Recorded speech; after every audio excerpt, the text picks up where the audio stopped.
ஸ்ரீ பத்ரிகாஸ்ரம மாஹாத்மியம் முதல் அத்தியாயம். அனைத்து தீர்த்தங்களையும் விட புனித தலமான பத்ரிகாசிரமத்தின் மேன்மை. ஸ்ரீ கணேசருக்கு வணக்கம். ஸ்ரீ பதரியின் இறைவனுக்கு வணக்கம்.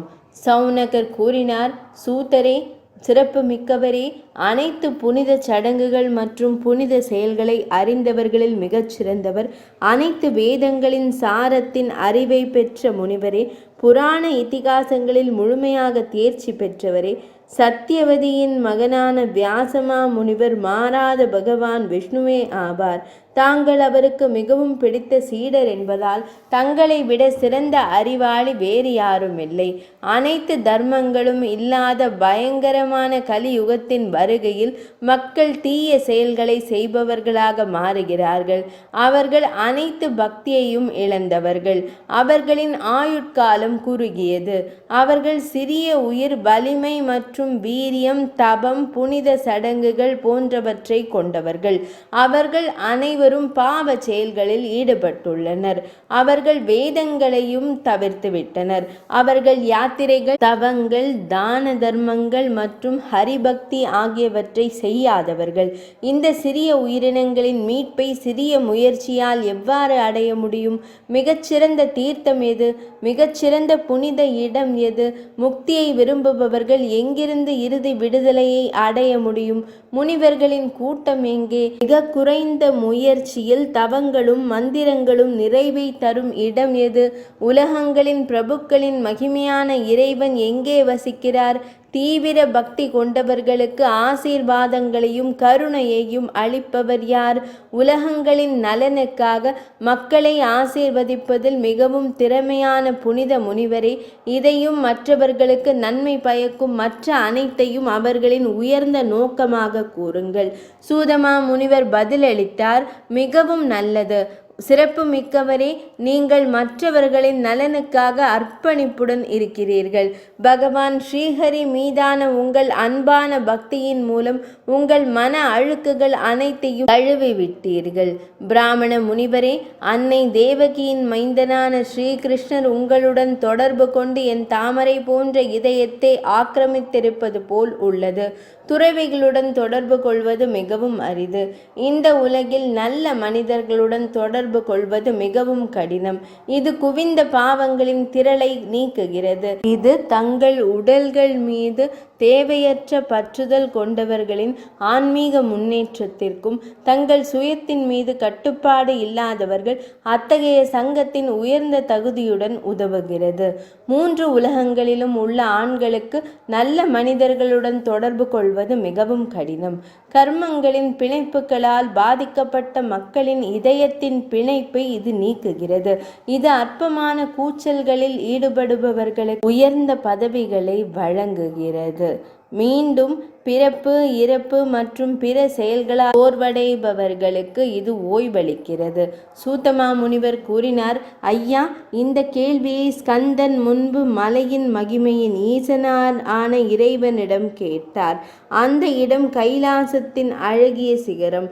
முனிவர்கள் அதை சுற்றிலும் இருந்து கேட்டுக்கொண்டிருந்தனர். கேள்வியின் நோக்கம் நல்லவர்களின் ரட்சிப்பை கொண்டு வருவதாகும். ஸ்கந்தர் கேட்டார், பகவானே, யாதவ குல மன்னர்களின் மகிமையான ஆண்டவரே, அனைத்து உலகங்களையும் உருவாக்குபவர், அழிப்பவர், பாதுகாப்பவர் மற்றும் ஆசான், அனைத்து உயிரினங்களின் நலனுக்காக அவர் தவம் செய்ய தீர்மானித்துள்ளார்.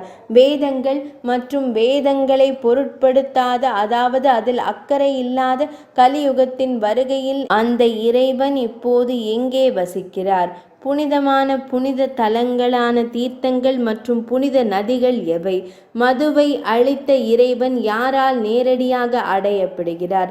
இறைவனே, தந்தையே, நம்பிக்கை நிறைந்த எனக்கு இதை கூறுங்கள்.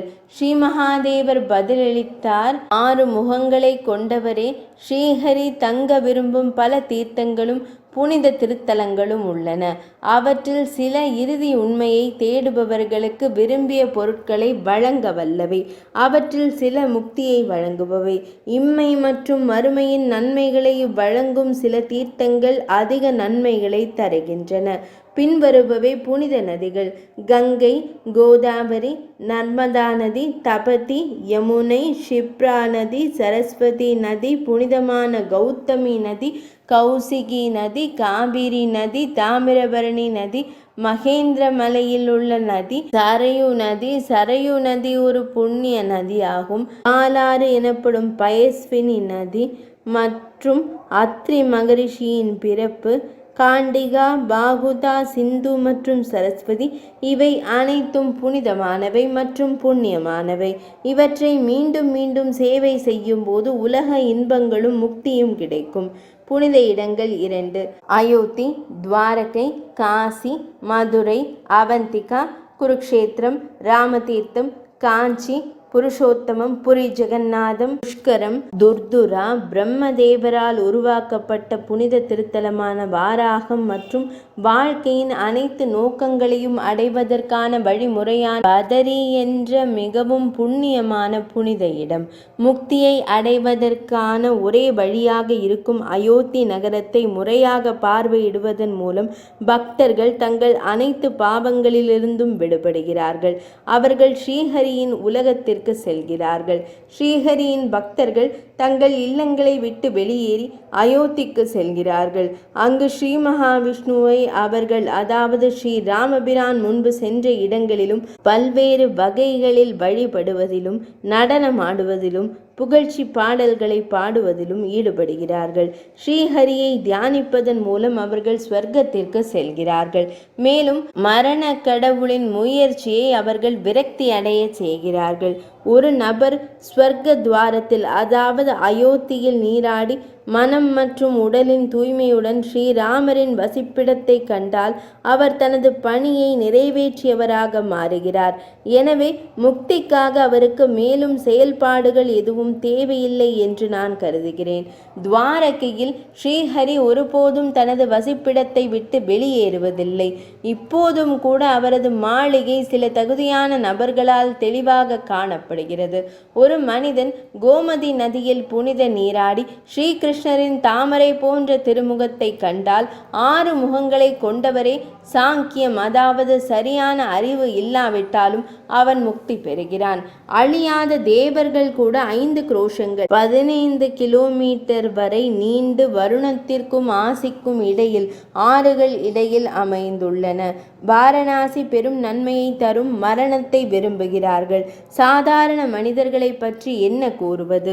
ஒரு மனிதன் மணிகர்ணிகா, ஞானபாபி, விஷ்ணு பாதோதகம், அதாவது கங்கை மற்றும் பஞ்சநாட, அதாவது பஞ்சகங்கா ஏரியில் நீராடினால் அவன் ஒருபோதும் ஒரு தாயின் தாய்ப்பாலை குடிக்க மாட்டான்.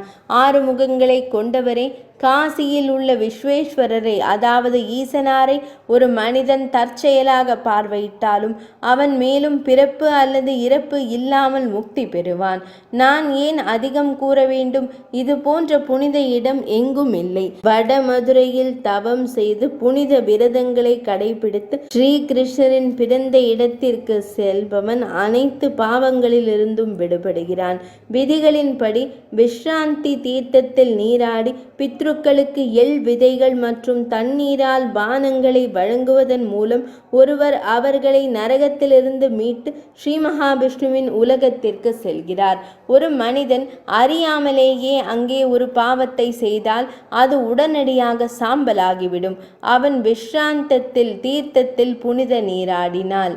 வைசாக மாதம் என்றழைக்கப்படும் வைகாசி மாதத்தில் அவந்தி நகரத்தில் சிப்ரா நதியில் புனித நீராடும் ஆண்கள் நூற்றுக்கணக்கான பிறவிகளில் கூட ஒருபோதும் பேய் நிலைக்கு ஆளாக மாட்டார்கள். கோடி தீர்த்தத்தில் புனித நீராடி மகாகால கடவுள் சிவனாரை தரிசித்து சிறந்த பிராமணர்களுக்கு உணவளிப்பதன் மூலம் ஒருவர் அனைத்து பாவங்களிலிருந்தும் விடுபடுகிறார். இது முக்தி அளிக்கும் புனித திருத்தலம். இது எனது உலகத்தை அடைவதற்கான நேரடி வழிமுறையாகும். தான தர்மங்களை செய்வதன் மூலம் வறுமை இம்மையிலும் மறுமையிலும் ஒழிக்கப்படுகிறது. மேலும் மகிழ்ச்சி உண்டு. ராம தீர்த்தத்தில் குருக்ஷேத்திரத்தில் சூரிய கிரகணத்தின் போது தனது சக்திக்கு ஏற்ப தங்கத்தை பிராமணர்களுக்கு பரிசளிப்பதன் மூலம், அதாவது தான தானம் செய்வதன் மூலம் ஒரு மனிதன் முக்தி அடைகிறான். பேராசையால் இந்த பரிசுகளை ஏற்றுக்கொள்ளும் மனிதர்கள் நூற்றுக்கணக்கான கோடி கல்பங்கள் கடந்தாலும் ஆண்மை அடைய மாட்டார்கள். ஸ்ரீஹரியின் புனித திருத்தலத்தில் மக்கள் அவரது புனித பாதங்களில் அதாவது கங்கையில் நீராடி ஸ்ரீஹரிக்கு காணிக்கை செலுத்த வேண்டும். அவ்வாறு செய்வதன் மூலம் அவர்கள் தங்கள் பாவங்கள் அனைத்தையும் நீக்கி ஸ்ரீஹரியுடன் இணைந்து மகிழ்ச்சி அடைவார்கள். வானில் நடப்பவர்களின் தேவர்கள் போன்ற பல குழுக்கள் இங்கே தங்குகிறார்கள். முனிவர்களின் குழுக்கள் பழங்கள், வேர்கள் மற்றும் இலைகள் உண்கின்றன. இங்குள்ள முனிவர்கள் தங்கள் மூச்சை அடக்கி அதன் மூலம் புலன்களின் சக்தியை படிப்படியாக அடக்கியுள்ளனர். விஷ்ணு காஞ்சியில் ஸ்ரீஹரி நேரடியாக இருக்கிறார். சிவகாஞ்சியில் ஈசனாரான சிவபெருமானே இருக்கிறார். இந்த இரண்டிற்கும் இடையே எந்த வித்தியாசமும் இல்லாததால் பக்தி மூலம் இருவருக்கும் அனைவருக்கும் முக்தி அடைய முடியும். அவர்கள் சிவனையும் விஷ்ணுவையும் வேறுபடுத்தினால் மனிதர்கள் தீய விளைவுகளை சந்திப்பார்கள். ஒரு மனிதன் மார்க்கண்டேய தீர்த்தத்தில் புனித நீராடி அதாவது புரியில் நீராடி ஜெகநாதரை ஒரு முறையேனும் தரிசித்தால் ஞான யோகத்தை அறிவை மீட்பது அல்லது யோக பயிற்சி நாடாமல் கூட தாயின் மார்பகங்களை உறிஞ்சுவதை நிறுத்துவான். ரோஹிணி நட்சத்திரத்துடன் இணைந்த ஒரு நாளில் ஒருவர் கடலில் அல்லது இந்திரத்யும்ன தீர்த்தத்தில் புனித நீராடி பின்னர் ஸ்ரீ மகாவிஷ்ணுவின் நைவேத்தியத்தை உட்கொள்ள வேண்டும். அதன் மூலம் ஒருவர் வைகுந்தத்தில் வசிப்பார். 10 யோஜனை அதாவது 120 கிலோமீட்டர் நீளமுள்ள புனித தலம் புருஷோத்தம கஷேத்திரம் சங்கு ஓட்டில் அதாவது திருச்சங்கம் வடிவிலான இடம் அமைந்துள்ளது. புழுக்கள் கூட 4 கைகளை கொண்ட ஒரு வடிவத்தை கொண்டிருக்கும். இதில் எந்த சந்தேகமும் இல்லை. கார்த்திகை நாளில் ஒருவர் புஷ்கரத்தில் நீராடி பண பரிசுகளுடன் சிரார்த்தம் செய்து பிராமணர்களுக்கு பக்தியுடன் உணவளிக்க வேண்டும். இதன் மூலம் ஒருவர் பிரம்மலோகத்தில் கௌரவிக்கப்படுகிறார். ஒரு மனிதன் ஒரு முறையாவது ஏரியில் புனித நீராடி யாக பதவியை மிகுந்த கவனத்துடன் பார்த்தால் மன தூய்மை அவர் அனைத்து பாவங்களிலிருந்தும் விடுபட்டு ஒரு சிறந்த பிராமணராக பிறப்பார். 60,000 ஆண்டுகள் யோக பயிற்சி செய்வதன் மூலம் ஒருவர் பெறும் பலனை சௌகார தீர்த்தத்தில் முறையாக நீராடி ஹரனை தூய மனதுடன் வழிபடுவதன் மூலம் பெறலாம். 7 பிறவிகளில் செய்த பாவங்கள் உடனடியாக அழிந்துவிடும். தீர்த்தராஜம் என்று அழைக்கப்படும் பிரயாகை திருத்தலத்தில் பிரயாகத்தில் மிகுந்த புண்ணியமானது. மற்ற அனைத்து தீர்த்தங்களும் அதை நாடுகின்றன. புனித சடங்குகளை செய்வதன் மூலம் எதையும் விரும்பும் அனைத்து உயிரினங்களின் ஆசைகளும் நிறைவேறும். வேணியில் அதாவது திரிவேணி கங்கை, யமுனை மற்றும் சரஸ்வதி சங்கமம் புனித நீராடுவதன் மூலம் ஒருவர் தூய்மை அடைவார். அதன் பிறகு ஒருவர் மாதவனை தரிசிக்க வேண்டும். அதன் மூலம் ஒருவர் தகுதியான நபர்களின் இன்பங்களை அனுபவித்து இறுதியில் மாதவ நிலையை அடைகிறார். வெறும் பதரியின் நாமத்தை உச்சரிப்பதன் மூலம் பக்தி நிறைந்த மனிதன் மாசி மாதத்தில் திரிவேணியில் நீராடி பெரும் பலனை அடைகிறான். தர்ஷாஸ்வமேதிகா எனப்படும் தீர்த்தம் 10 யாகங்களின் பலனை தருகிறது. மகனே, அதாவது தீர்த்தங்களின் மகிமை சுருக்கமாக பேசப்பட்டுள்ளது. இன்னும் என்ன கேட்க விரும்புகிறாய்? ஸ்ரீ மகாதேவர் கூறினார், பதரி என்ற ஹரியின் புனித தலம் 3 உலகங்களிலும் அணுகுவது கடினம். பெரும் பாவங்களை செய்த மனிதர்கள் உடனடியாக பாவங்களிலிருந்து விடுபடுகிறார்கள். அங்கு இறப்பவர்கள் முக்தியை அடைகிறார்கள். பதரிக்கு மன யாத்திரை செய்வது கூட மற்ற தீர்த்தங்களில் செய்யப்படும் கடுமையான தவத்திற்கு சமம். ஸ்வர்க்கம், பூமி மற்றும் பாதாள உலகங்களில் பல தீர்த்தங்கள் உள்ளன. ஆனால் பதரியை போன்ற ஒரு தீர்த்தம் ஒருபோதும் இருந்ததில்லை, ஒருபோதும் இருக்காது.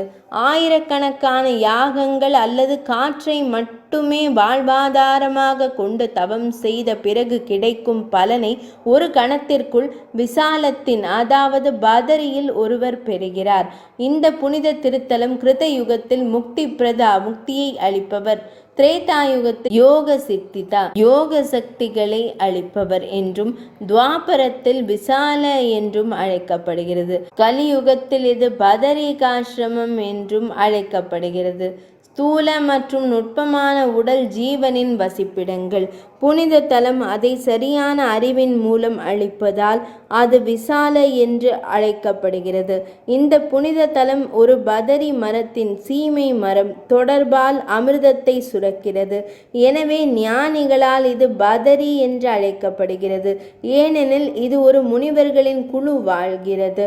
பகவான் ஸ்ரீ மகாவிஷ்ணு வெவ்வேறு யுகங்களில் வெவ்வேறு சந்தர்ப்பங்களில் அனைத்து தீர்த்தங்களையும் கைவிட்டாலும் அவர் ஒருபோதும் பதரியை விட்டு வெளியேறுவதில்லை.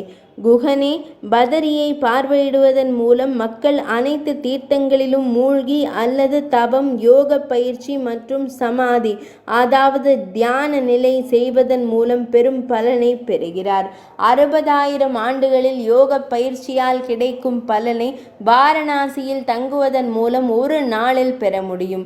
அதே பலனை வெறுமனே பதரிக்கு செல்வதன் மூலம் பெற முடியும். அனைத்து தீர்த்தர்கள் அனைத்து தேவர்கள் மற்றும் அனைத்து முனிவர்களின் இருப்பிடமாக இருப்பதால் இது விசாலா என்று அழைக்கப்படுகிறது. பதரிகாசிரமம் பற்றிய குறிப்புகள். பதரிகாசிரமம் பதரி மற்றும் விசாலா பதரி என்றும் அழைக்கப்படுகிறது. கர்வாலில் உத்தரப்பிரதேசத்தில் உள்ள ஸ்ரீ மகாவிஷ்ணுவின் இந்த புனித இடம் கந்தமாதனா என்றும் அழைக்கப்படுகிறது. பிரதான இமயமலை தொடரின் சிகரத்தில் அமைந்துள்ளது.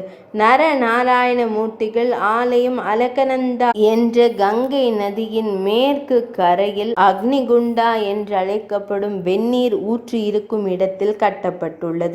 இது நர மற்றும் நாராயணர் என்று அழைக்கப்படும் 2 மலைகளிலிருந்து சம தூரத்தில் உள்ளது. மூர்த்தி மற்றும் தர்மனின் திருமகன்களான நர நாராயண முனிவர்கள் இங்கு தவம் செய்தனர். பாண்டவர்கள் இங்கு புனித யாத்திரை மேற்கொண்டனர். வியாசரின் தந்தையான பராசர முனிவர் இங்கு வசித்து வந்தார்.